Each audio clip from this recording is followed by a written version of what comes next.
Sip, sip, what's going on? It's Monday. Yeah, it's raining here in the city of Houston.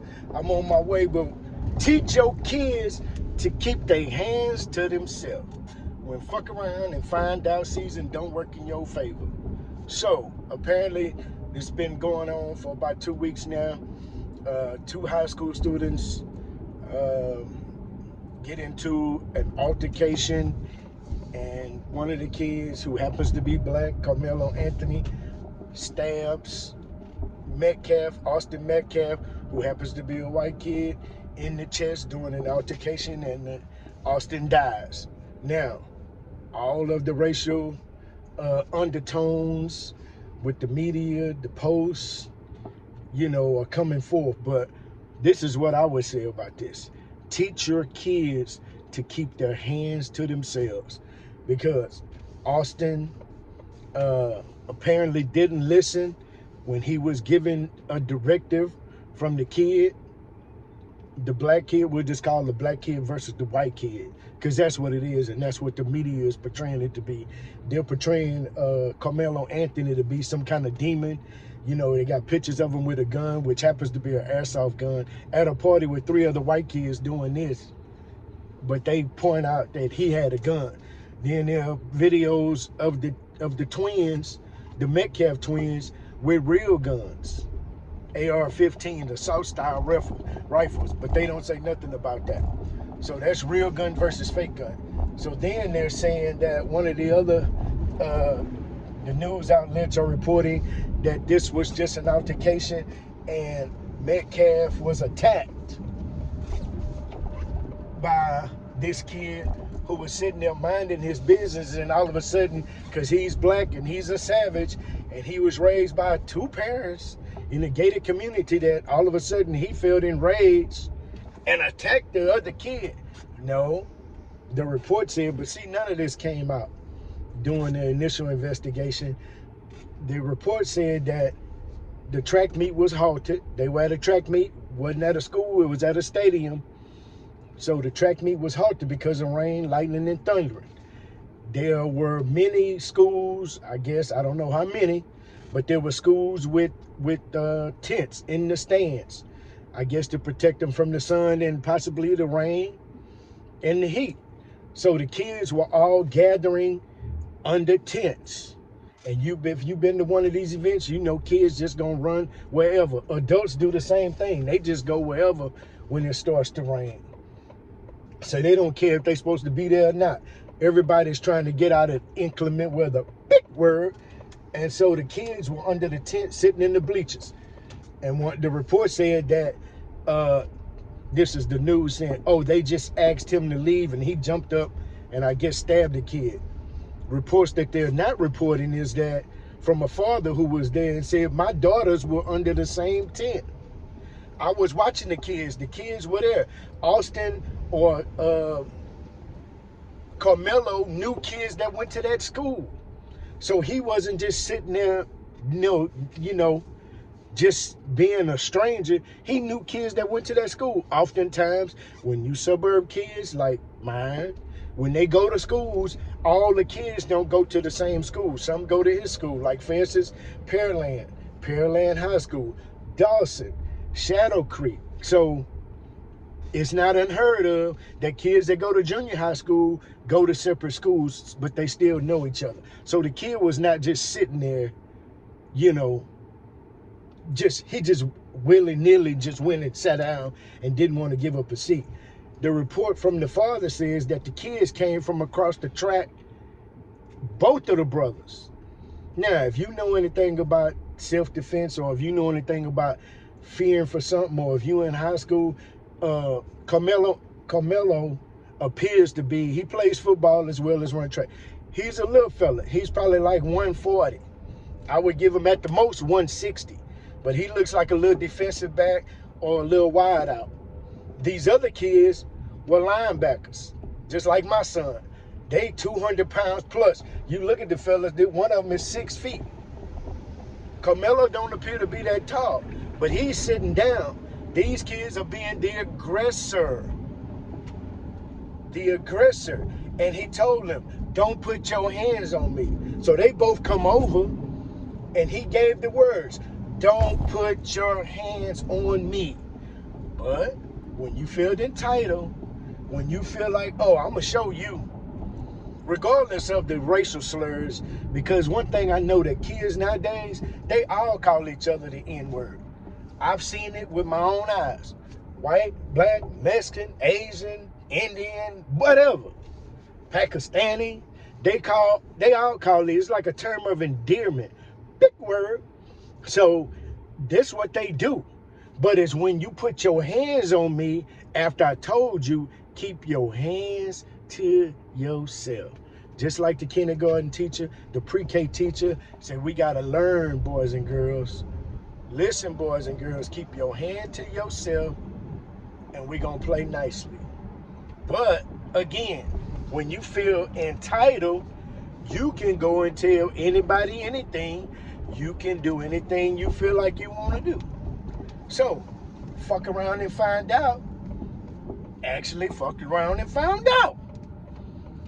Watch what happens. Oh, okay. I don't know who the fuck you know. You get your ass about. Okay, don't put your hands on me. So, I'll give a backstory. So, I know how, but that's not what's being portrayed in the news. This kid, Karmelo, had a 3.7, never been in trouble. You know, and one of the things that I watched, I can't think of her name, the little lady that Nancy something, she sits at the desk and she's supposed to she's like, well, he had a fight at school, or they had something doing football practice. What was that about? He's a thug. You know, they trying to label this kid as a thug. Then they mad that the parents raise money.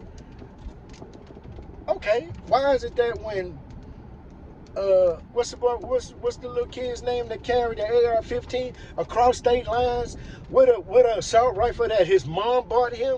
He went to a Black Lives Rally matter. I know they don't really matter, but he went to the rally and killed 2 people, shot them. He wasn't in fear of his life. He was there with the gun. These other people didn't have no gun. I think they raised almost $1 million for his defense. Now they mad because these folk are getting money. These folk that look like the lighter hue folk are mad. Saying, oh, he's a killer. Fuck around and find out. But, so I'll say this. I remember when my son was in the 1st grade. He was in Cub Scouts. He was going to school, you know.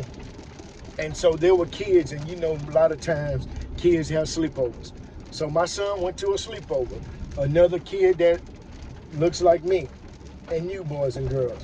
So in the neighborhood, or in the part of I lived in the front of the neighborhood. This kid lived like right by the lake.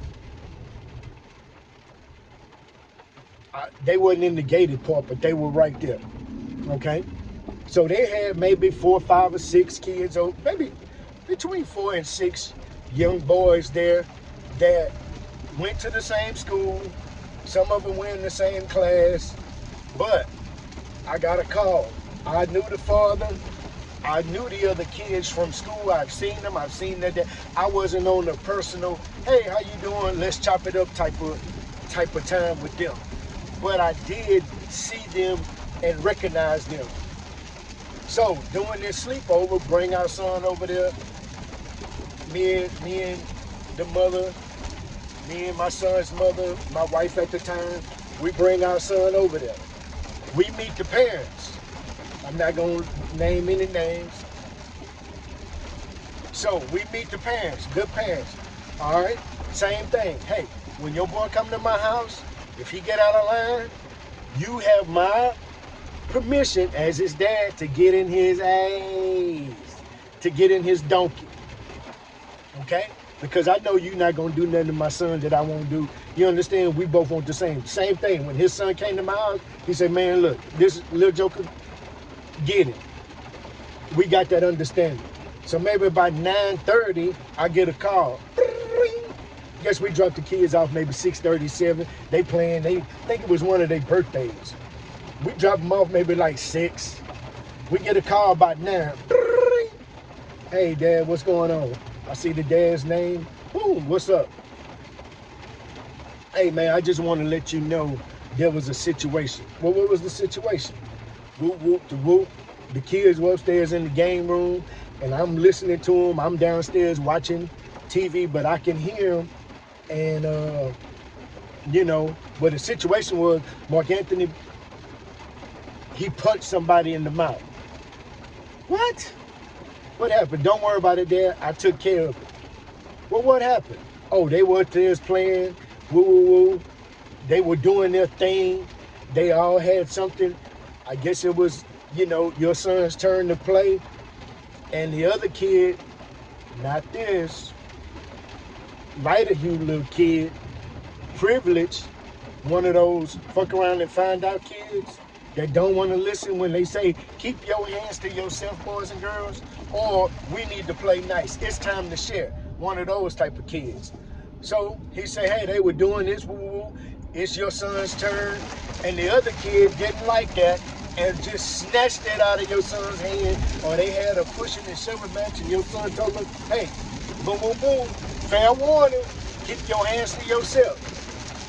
And he say the next thing you know, I hear, boo, I want to go home.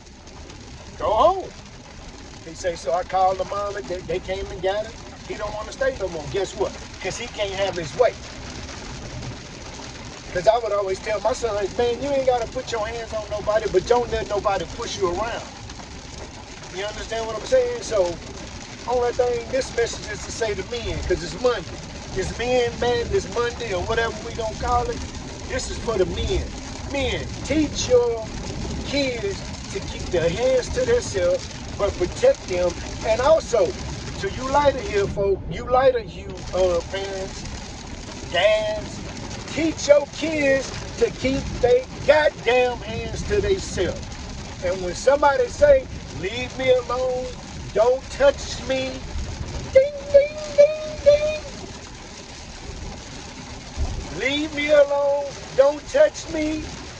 Teach your children, teach your sons, I don't give a fuck how big they are, how bad they are. Teach your sons to leave that motherfucker alone. Leave them alone.